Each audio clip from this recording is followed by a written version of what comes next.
A bold move in military terminology. President Trump revives the Department of War. In a significant and somewhat controversial decision, President Donald J. Trump has officially reinstated the historic title of Department of War as an alternative designation for the Department of Defense. This marks the 200th executive order he has enacted since assuming office, and it has sparked a lively debate about the implications of such a change. The executive order empowers the Secretary of Defense, along with the Department of Defense and its subordinate officials, to utilize alternative titles like Secretary of War, Department of War, and Deputy Secretary of War in various official communications, public statements, ceremonial occasions, and non-statutory documents within the executive branch. Furthermore, the order mandates that all executive departments and agencies acknowledge and incorporate these alternative titles in both internal and external communications. Additionally, it instructs the Secretary of War to propose necessary actions, including legislative and executive measures, aimed at permanently renaming the U.S. Department of Defense to the U.S. Department of War. A statement of strength and determination. The United States boasts the most formidable and lethal military force globally, and President Trump believes that the name of this department should reflect its unparalleled strength and commitment to safeguarding national interests. The Department of War, which was founded in 1789, played a crucial role in securing victories during the War of 1812, World War I, and World War II, instilling confidence in the military capabilities of the United States.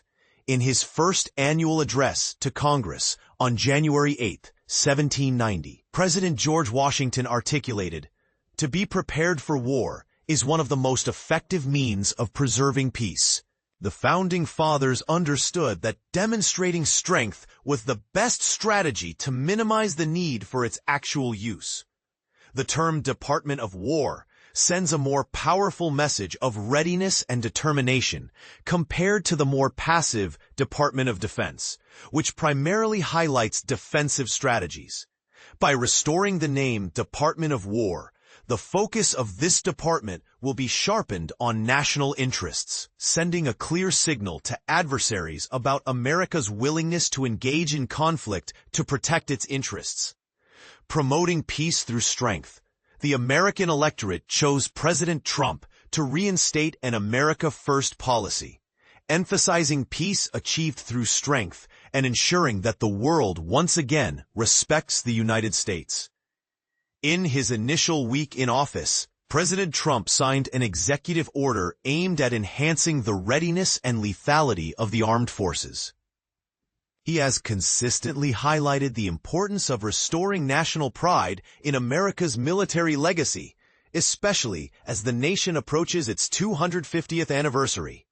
To commemorate the Army's 250th birthday, President Trump organized a military parade in Washington, D.C., showcasing the might of the U.S. military and celebrating its rich history of bravery and triumph. Under his leadership, the U.S. military executed a decisive and overwhelming strike against Iran's nuclear capabilities, showcasing America's unmatched military strength and deterring further acts of aggression. Recruitment levels are now at their highest in decades, breathing new life into the armed forces with a fresh generation of warriors dedicated to defending America's interests. What do you think?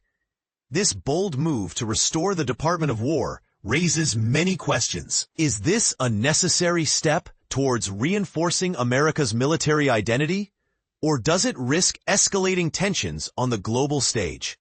We invite you to share your thoughts in the comments below. Do you agree with this approach, or do you see potential pitfalls? Let's discuss.